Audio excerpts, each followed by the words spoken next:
कौन कौन गिरा रहा है मनोबल? ये जो जवान जय किसान का जो क्या नाम है?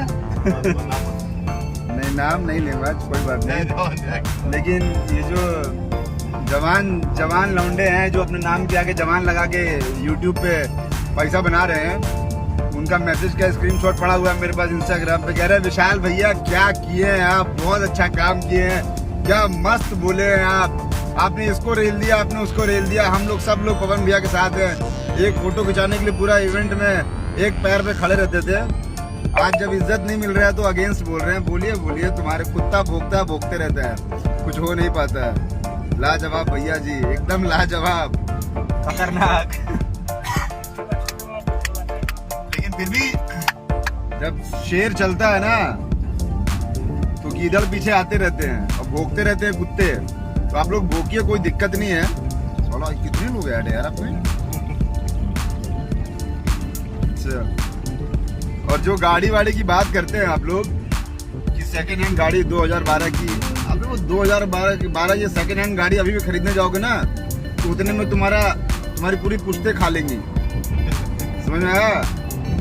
भाड़ा का गाड़ी, अरे वो भाड़ा का गाड़ी तुमको खरीदने में पैंट में झाड़ा देना पड़ेगा। मैं ये कह रहा हूँ कि जब किसी इंडस्ट्री का कोई बादशाह अपनी इंडस्ट्री को लेके आगे बढ़ रहा है, पवन भैया को लोग चाहे एक्टर की बात कही जाए, हीरो की बात कही जाए या सिंगर की बात कही जाए, तो उनको लोग बादशाह बोलते हैं भोजपुरी इंडस्ट्री का। तो अगर वो आगे बढ़ रहे हैं हर चीज को लेकर के तो उसको सपोर्ट कीजिए, ना कि आप इस तरीके से डिमोटिवेट कीजिए। जबकि आप भी बिहार के ही हैं, भोजपुर के ही हैं, तो हमारा ये कहना है कि हर चीज को आगे लेके बढ़िए, साथ में लेके बढ़िए। और अगेंस्ट जाएंगे तो एक लोग और अगेंस्ट जाते हैं, तो मत बोलिए, बस अगेंस्ट मत बोलिए किसी के भी, कोई भी कला। ये तो इतिहास गवाह है, उठा के देख लीजिएगा किताब खोल के भी। आप ही लोग थे जो आए थे इंटरव्यू लेने के लिए, कह रहे विशाल भैया आप तो हीरो हैं, आपने क्या मस्त कर दिया, बहुत सही किया, ये कर दिया। और आज आप भी वही काम कर रहे हैं जो वो किया था। देखिए नतीजा वैसा ही मत हो जाए।